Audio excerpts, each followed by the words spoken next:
पहला बादल आसमां के नीचे हम आज अपने पीछे। नमस्कार दोस्तों, welcome to singing emotion. Friends, Kishoreda और देवानंद साहब की सदाबहार जोड़ी ने भारतीय सिनेमा को सैकड़ों कालजयी गीत दिए हैं और 50s के उस दौर में जबकि किशोरदा की गायन प्रतिभा पर बहुत ज्यादा लोग भरोसा नहीं जताते थे, तब भी देव साहब अक्सर उनसे अपनी फिल्मों के गीत गवाते थे। हम है राही प्यार के, हमसे कुछ न बोलिए। अब इस पर किशोरदा के कुछ आलोचकों का ये मानना है कि देव साहब ने किशोरदा को सिंगिंग के मौके उनकी गायन प्रतिभा देखकर नहीं, बल्कि इसलिए दिए क्योंकि किशोरदा के बड़े भाई अशोक कुमार ने देव साहब के संघर्ष के दौर में उन्हें अपने प्रोडक्शन हाउस की एक फिल्म में हीरो का चांस दिया था।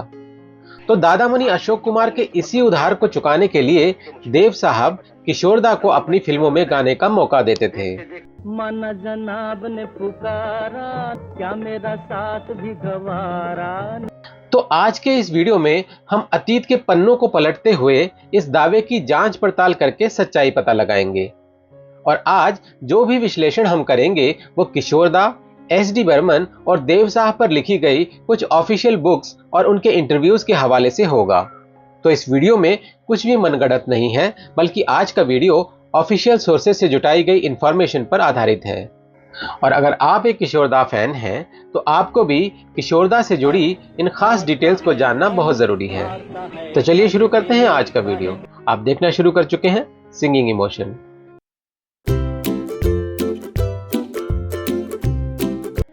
फ्रेंड्स, सिनेमा हो, खेल जगत हो या संगीत जगत, जो जितना महान व्यक्तित्व होता है उतने ही उससे जुड़े किस्से, कहानियां, बातें और यहां तक कि अफवाहें भी फैलती हैं। और हर महान कलाकार की तरह किशोरदा भी इस नियति से अछूते नहीं रहे। तो आज हम किशोरदा के बारे में कही गई ऐसी ही एक स्टेटमेंट का विश्लेषण करेंगे, जिसके अनुसार देवानंद साहब ने किशोरदा को इसलिए गाने का मौका दिया क्योंकि उनके ऊपर अशोक कुमार साहब का एहसान था। दोस्तों, ये कथन यहां तक तो सही है कि अशोक कुमार, जो उस दौर में जाने माने प्रोडक्शन हाउस बॉम्बे टॉकीज के मालिक थे, उन्होंने देव साहब को अपनी फिल्म जिद्दी के लिए साइन किया, जो देव साहब की पहली हिट फिल्म साबित हुई। और उसके बाद देव साहब का करियर चल निकला। लेकिन क्या यही वो कारण था कि देव साहब ने दादामणि अशोक कुमार के छोटे भाई किशोर कुमार यानी किशोरदा से अपनी फिल्मों के गीत गवाए? के सफर में राही मिलते हैं बिछड़ जाने। चलिए अब इस तथ्य की पड़ताल करते हैं। दोस्तों, इस तथ्य की पड़ताल के लिए सबसे पहले इस कथन को उस दौर के महान संगीतकार एस.डी. बर्मन के एंगल से देखते हैं। आपको बताते चले कि एस.डी. बर्मन 50 के दशक में देव साहब के कैंप का हिस्सा थे और 50s के दौर में देव साहब की हर फिल्म में सचिन दा का ही म्यूजिक होता था। कौन है तेरा सफीर, जाएगा कहां। Friends, SD. बर्मन की बायोग्राफी बुक में साफ तौर पर लिखा है कि कौन सा गीत कौन गायक गाएगा, इसका अंतिम फैसला सिर्फ सचिन दा का ही होता था और देव साहब या यूनिट के अन्य लोग इस फैसले में बहुत रेयरली ही कोई इंटरफेयर करते थे। इनफैक्ट कई बार सचिन दा गायकों के चुनाव में सबकी सलाह के विपरीत जाकर भी फैसला लेते थे। फंटूश फिल्म का गीत दुखी मन मेरे इसका सबसे बड़ा उदाहरण है। दुखी मन मेरे, सुन मेरा कहना। जब सचिन दा ने किशोरदा से एक सैड सॉन्ग दुखी मन मेरे गवाया, जबकि सब ने सचिन दा को किशोरदा से एक गंभीर गीत न गवाने की सलाह दी थी। इसी तरह एक बार सचिन दा ने फिल्म मेकर आत्माराम की बात को ठुकराते हुए मशहूर विलेन डैनी डेंजोंगपा से भी एक गीत गवाया था। इस वीडियो का लिंक आपको हमारे आज की वीडियो के डिस्क्रिप्शन में मिल जाएगा। दोस्तों, अधिकतर एस.डी. बर्मन और देव साहब के बीच फिल्म के गीत संगीत को लेकर बहुत अच्छा तालमेल और अंडरस्टैंडिंग थी। देव साहब के अधिकतर रोमांटिक और मस्ती भरे गीतों के लिए किशोरदा की आवाज को ही चुनते थे। निगाहें मस्ताना, एक समा है सुहाना। पर जब 1958 से 65 के बीच किशोरदा ने व्यक्तिगत कारणों से देव साहब के लिए गाना बंद कर दिया, तब उस दौर में रफी साहब ने देव साहब के लिए गीत गाए। इस पूरे किस्से का वीडियो आपको इस वीडियो के डिस्क्रिप्शन में मिल जाएगा। इसके अलावा देव साहब के छोटे भाई विजय आनंद यानी गोल्डी सर ने भी अपनी किताब में जिक्र किया है कि खुद वो और देव साहब दोनों किशोरदा की आवाज के जबरदस्त फैन थे और जब किशोरदा ने 1958 से 65 के बीच 7 साल तक देव साहब के लिए गाना बंद कर दिया था, तो वे दोनों किशोरदा को वापस नवकेतन के कैंप में लेने के लिए बेताब थे। और जब 7 साल बाद 1965 में आई फिल्म 3 देवियां से किशोरदा की नवकेतन कैंप में वापसी हुई, तो फिल्म की रिलीज से ठीक पहले नवकेतन फिल्म्स ने मीडिया में इस बात का खूब प्रचार किया था कि किशोर इज सिंगिंग अगेन फॉर देव, यानी कि किशोरदा देवानंद के लिए फिर से गा रहे हैं।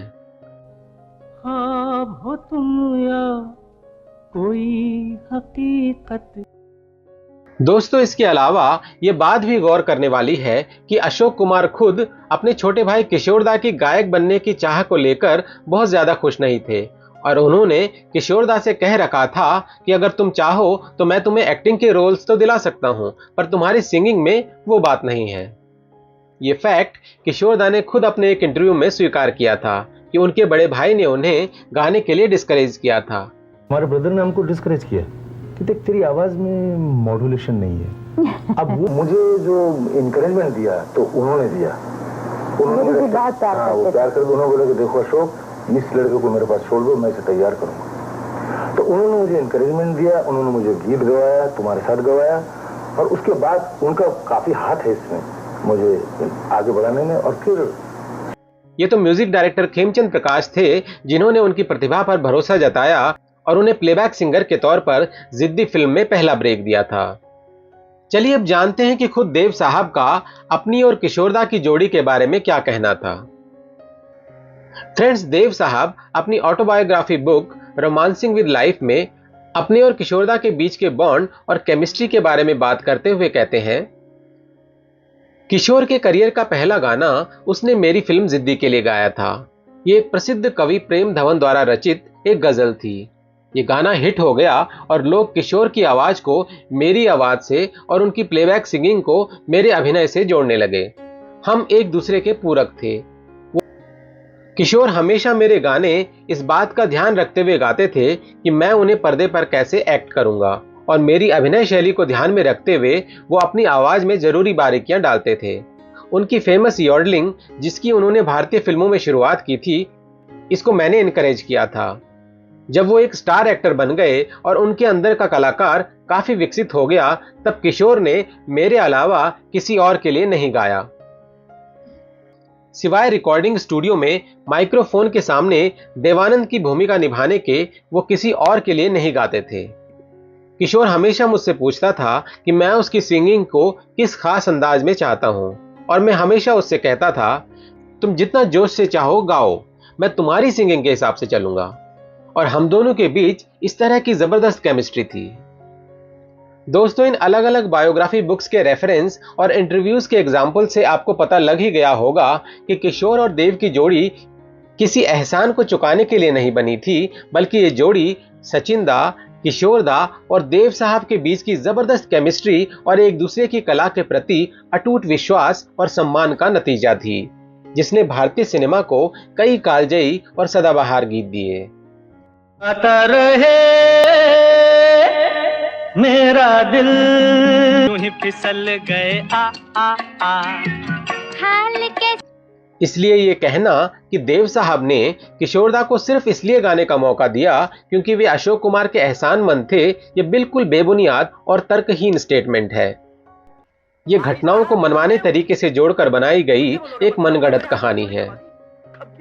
दोस्तों, किशोरदा के कट्टर आलोचकों द्वारा इस तरह की कई अफवाहें और गलत जानकारी अक्सर इंटरनेट प्लेटफॉर्म्स और कमेंट्स में पोस्ट की जाती है, जो कई बार आम लोगों द्वारा सच मान ली जाती है, खासकर उन लोगों द्वारा जिन्हें सिनेमा इतिहास की सीमित जानकारी होती है। इसलिए ऐसी अलग अलग अफवाहों का वाजिब तथ्यों के साथ खंडन करना जरूरी होता है, जो अक्सर हम अपने चैनल के माध्यम से करते रहते हैं। आप इस पूरे घटनाक्रम पर क्या विचार रखते हैं, हमें कमेंट में जरूर लिखिएगा। और ये वीडियो आपको पसंद आया हो तो इसे लाइक, शेयर और हमारे चैनल सिंगिंग इमोशन को सब्सक्राइब जरूर करें। जल्दी ही मिलते हैं एक और नए वीडियो के साथ। तब तक अपना बहुत बहुत ख्याल रखिएगा। Thank you for watching.